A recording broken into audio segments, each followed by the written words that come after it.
Hey, what's going on YouTube? This is Live Breathe Tech here, and I just want to bring you some quick tips on how to save battery life.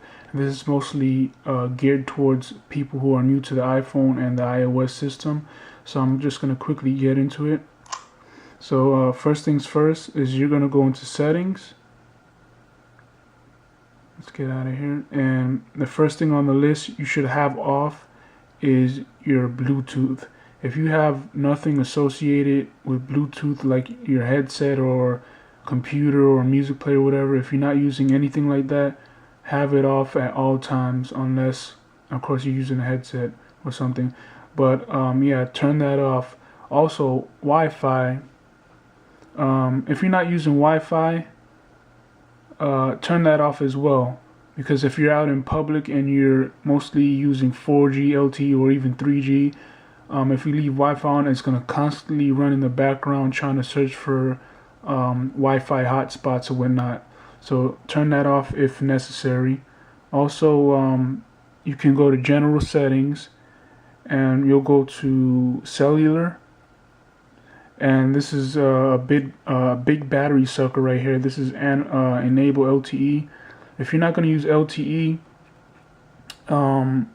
you know, generally you use LTE for faster browsing, streaming, etc. like that. But if you're not going to be doing that while you're out in public, have that turned off. Or if you're at work or etc. like that, so have that turned off. That's another issue with battery right there. Also, your screen brightness. Let's go into that.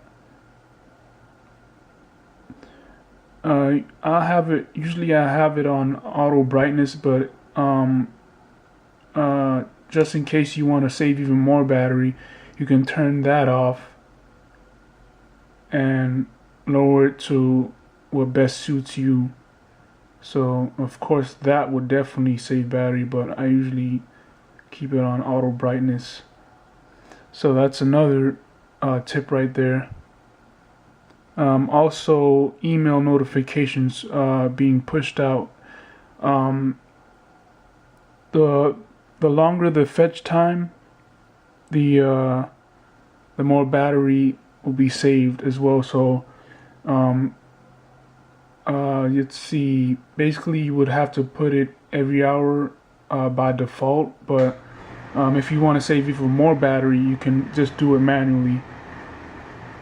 But fetch versus push, fetch would save more battery than push, because push is actually grabbing it from the server and constantly pushing it to the phone whenever it gets there. Oh,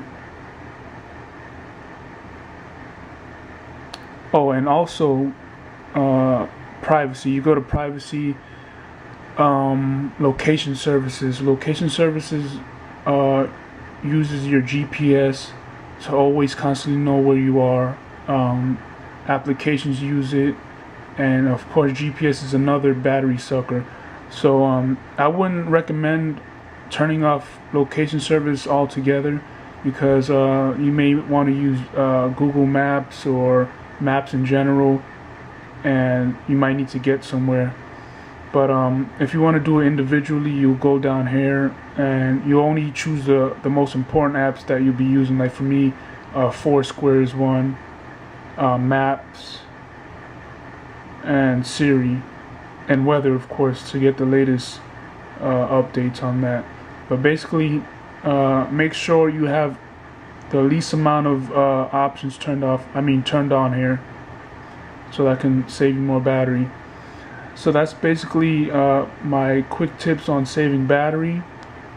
And of course, not using your phone constantly, that's another battery saver. So yeah, that's basically it for today. Thanks for watching. If you have any comments, please leave them down below. If you want, you can thumbs up this video, and that's basically it, or subscribe. So see you guys later. Thanks for watching.